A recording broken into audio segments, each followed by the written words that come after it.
It's time to focus on seniors with Helping Seniors TV. The television show designed to make you aware of senior issues and needs, as well as to acquaint you with the resources available to help you age in place and with dignity. Now, here's your host, Joe Steckler. I'm Joe Steckler, and welcome to Focus on Seniors, the television arm of Helping Seniors of Brevard County. Our show is designed to provide you with information on how to develop your own aging and care plans. Our topic today is long-term care planning, and here with me is William Johnson, board-certified LLR attorney of William A. Johnson, PA. Welcome, Bill. Hello, Joe. I call the show long-term care planning, but I'm going to throw a mix of a little bit about long-term care planning, insurance, Medicaid managed care, and Medicare and Medicaid are all in there because I've done some shows recently called Thinking Out of the Box and then talking about the importance of information and education. And I'm finding that so many people don't understand the basic principles underlying a good estate or financial plan. Well, and those are things you talk about. Let's talk about the two biggest mistakes or myths. The first one is the belief that Medicare pays for long-term care. It does not. Medicare pays for rehab at a nursing home. Usually Part B pays 100% of days 1 through 20, and then there is a copay for days 21 through 100.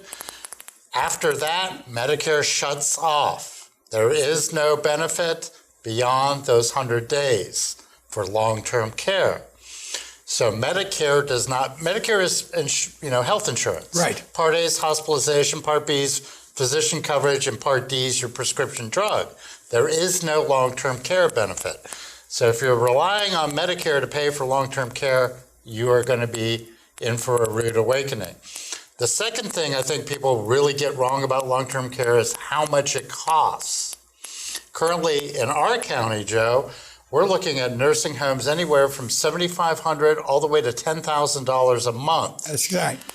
There was a national publication that did a study a few years ago, and people were off by thousands and thousands of dollars when they were thinking about the cost of these things. Assisted living starts at $3,600 a month.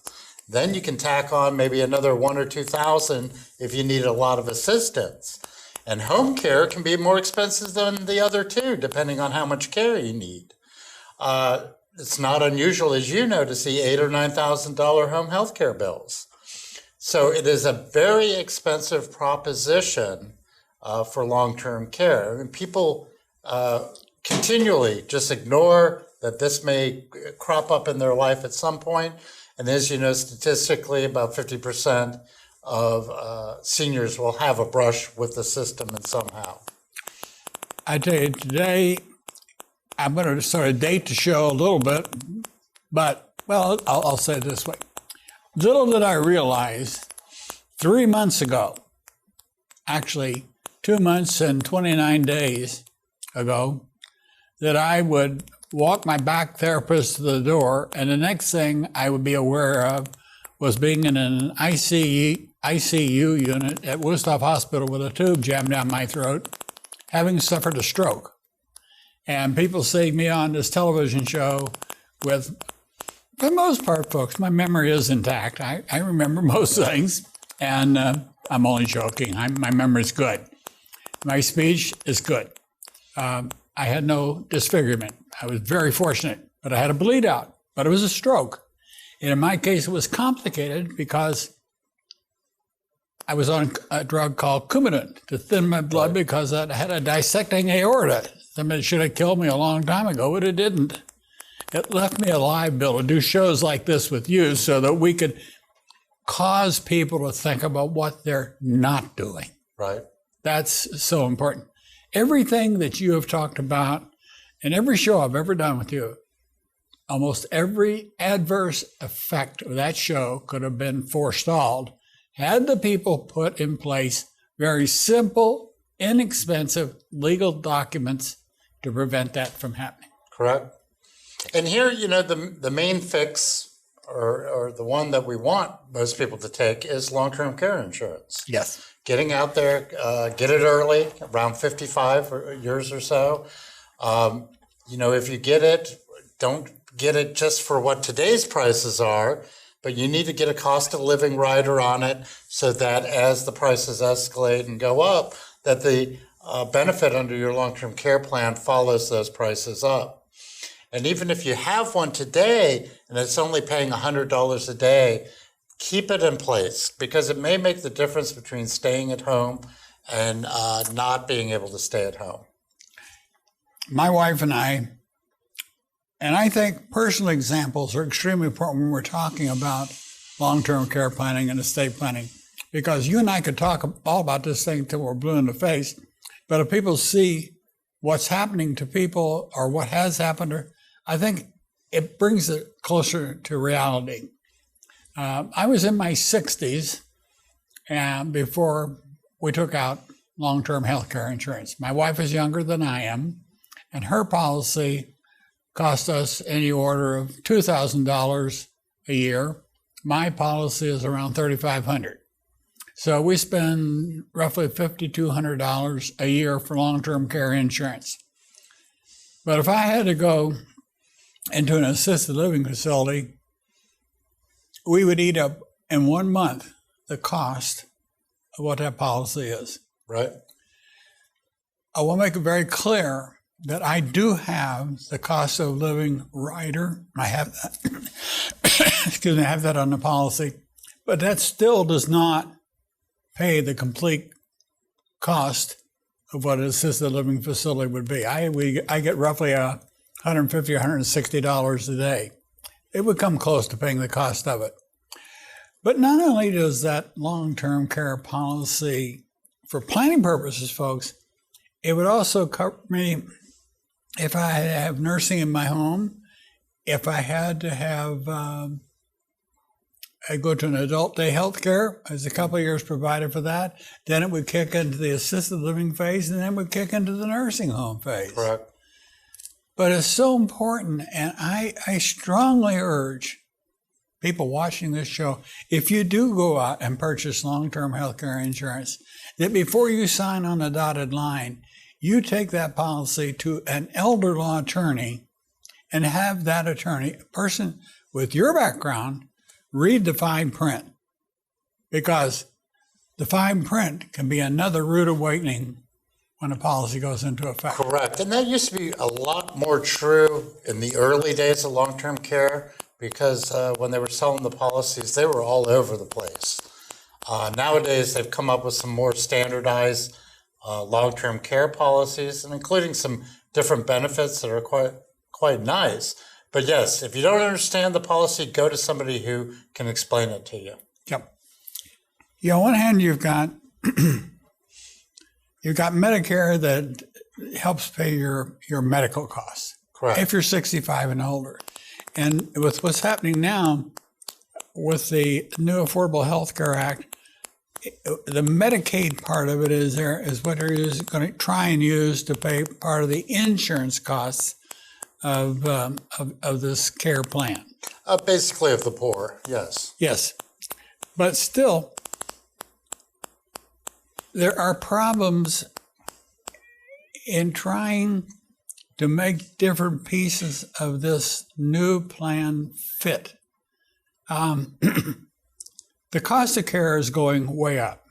Right. And without some kind of insurance, whether you have long-term care or you have a policy that pays for some of these costs, or you have a retirement plan that can help share the burden of the cost of care as you grow older, there have to be other ways that this whole equation gets paid for.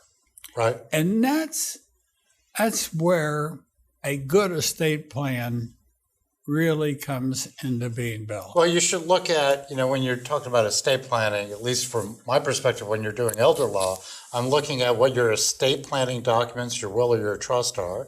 I'm looking at what your incapacity planning documents are, the durable power of attorney, the designation of healthcare surrogate, the living will.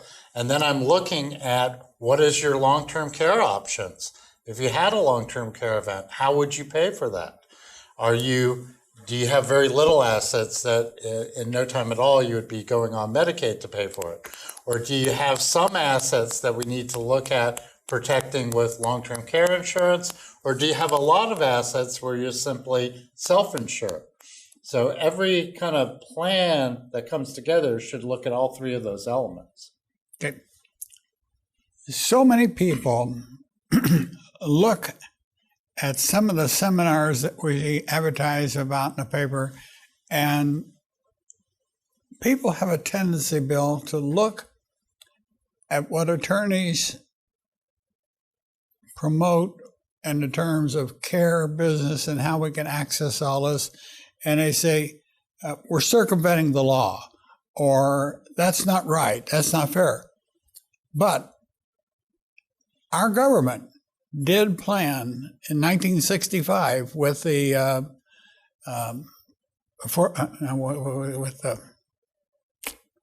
Social Security law. Social Security laws and everything. They made provision that there were ways to legally use the law to help people through trying times.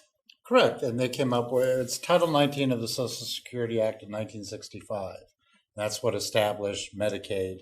Right. And they laid out it's means tested, so you have to meet certain income and asset tests, and there's a variety of rules and regulations that each state has adopted. Florida has a state Medicaid manual that outlines what the rules are for that system.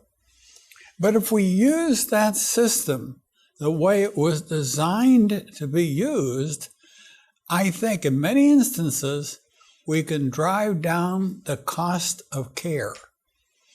Well, you go back to looking at long-term care insurance, okay? And there are 4 reasons I find people don't buy long-term care insurance. One is they're in complete denial. This is never going to happen to me, okay? Right. So they're just not going to pay for something. 2 is it's very expensive. Some people, you were talking about your bill being $5,000 something a year.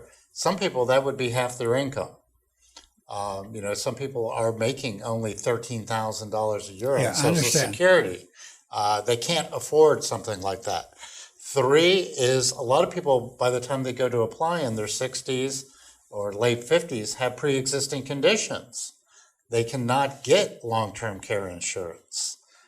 And 4, some people just think it's a bad investment. They're going to self-insure and do whatever it is or put a pot of money aside. But for all those different reasons, only 5% of Americans have bought long-term care insurance.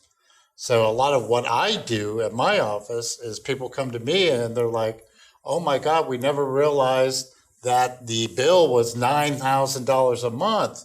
My husband's in there, we're going to go completely broke if we don't do something, because I cannot afford to pay that. And you can imagine at $9,000 a month, you go through a lot of money very quickly. And I think that one of the things we came up with on Medicaid planning, now let's talk about Medicaid for a minute. There are ways that we can smartly use the Medicaid system to help pay these bills.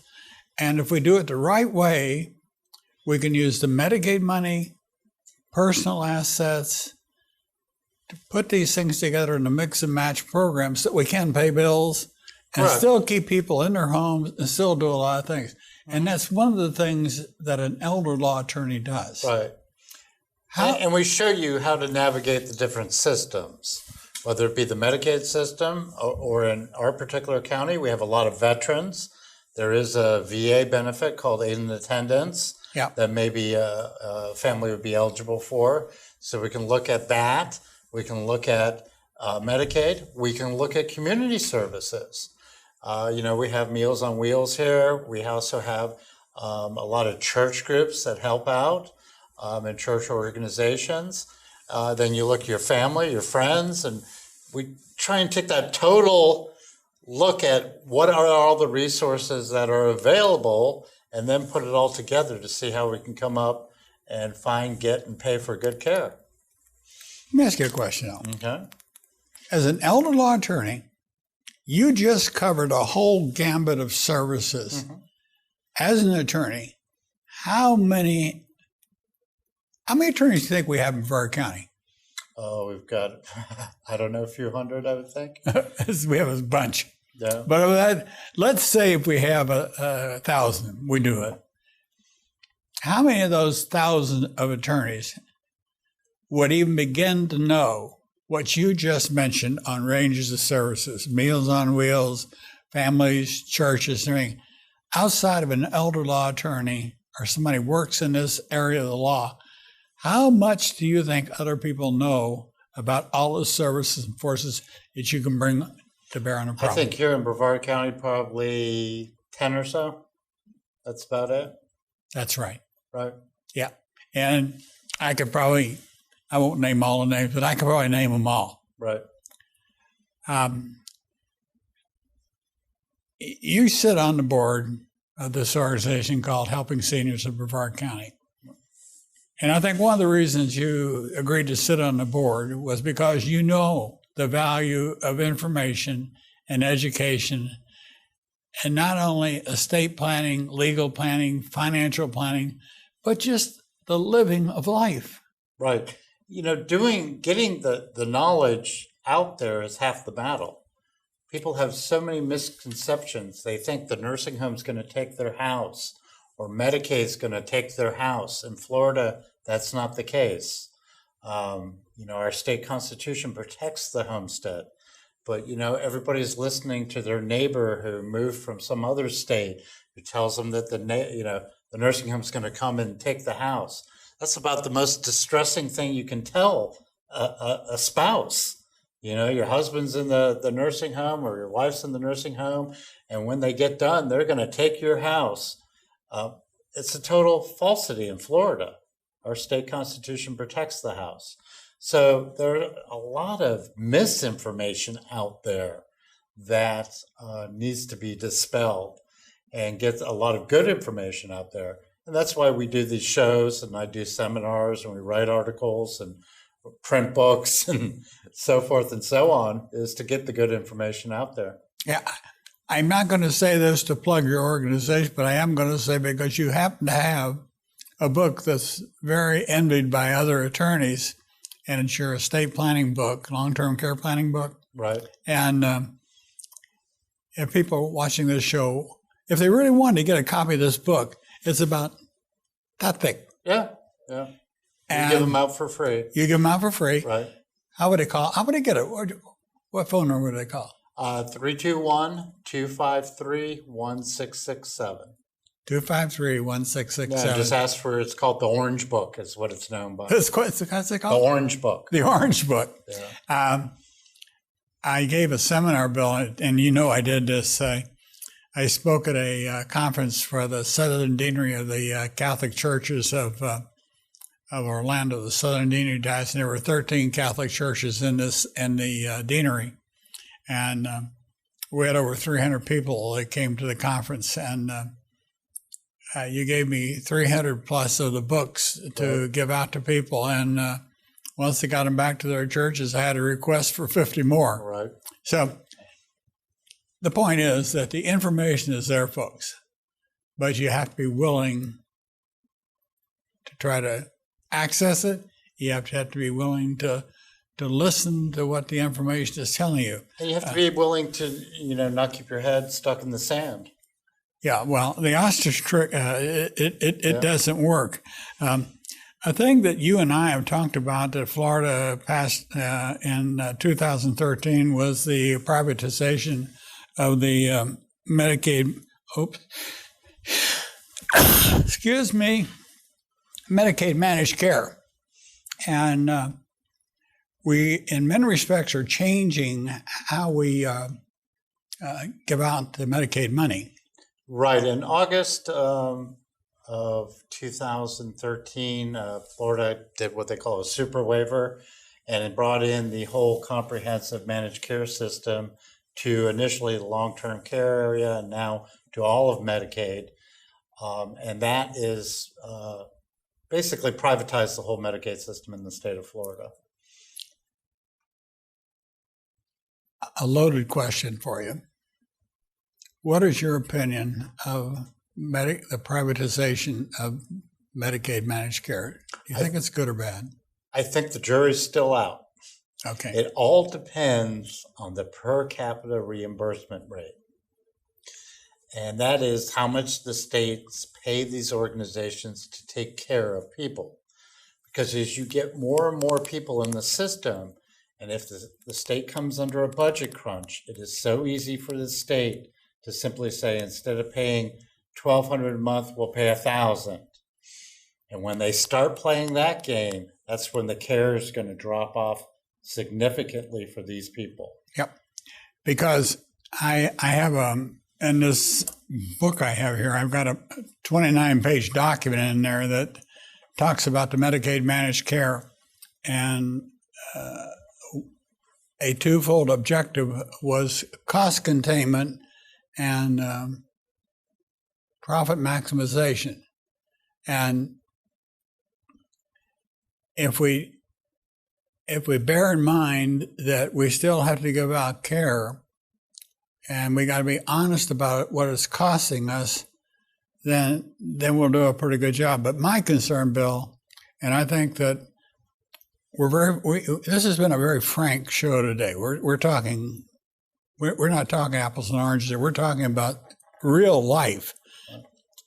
Under the privatization, the way there are 4 major companies that are taking care of Brevard County, Florida right now. And the last readout I had, 2 of those companies were not even answering phone calls to give out care. Right. And that's not good. Because let's say if the reimbursement is $1,300 a month, that company has to decide what they want their profit margin to be. And that's just the way companies work. They have to make a living, understand.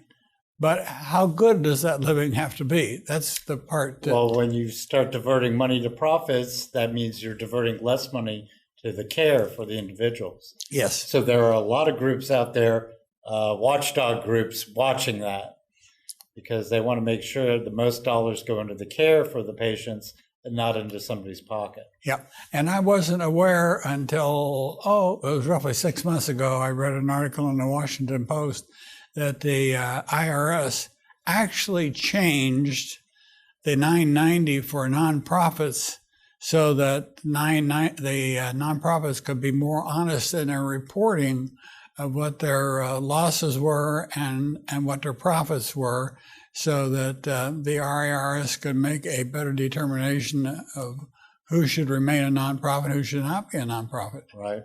Because it's all a part of this long-term care system. But as an elder law attorney, do you sense that what we're thinking in the Florida legislature about how we're trying to manage our monies, do you think that we're headed in the right direction, or could we do things differently? We probably could do things a little differently. I'm not so sure what you could do. Realize that we are going to have and be inundated with quite a few seniors. You know, the demographic wave is coming. There's an explosion of people over 65. There's an explosion of people over 85. We're simply going to have to do more with less. There just is that reality of when it comes to budget crunches. I'm not, with me, I'm not so sure the privatization model works. I haven't seen enough of what's going on with it.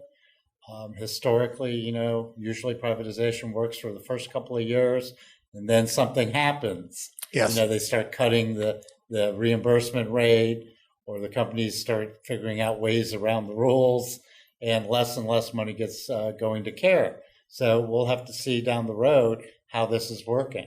Yep. And you mentioned the word Alzheimer's a couple of times when we first started the show. Alzheimer's is a very, it's a very ticklish subject for many people to talk about because it's something that you don't willingly catch, you don't get rid of it. It's something that happens, so we don't know what causes it. Well, it's also one of the most discriminatory diseases you can have.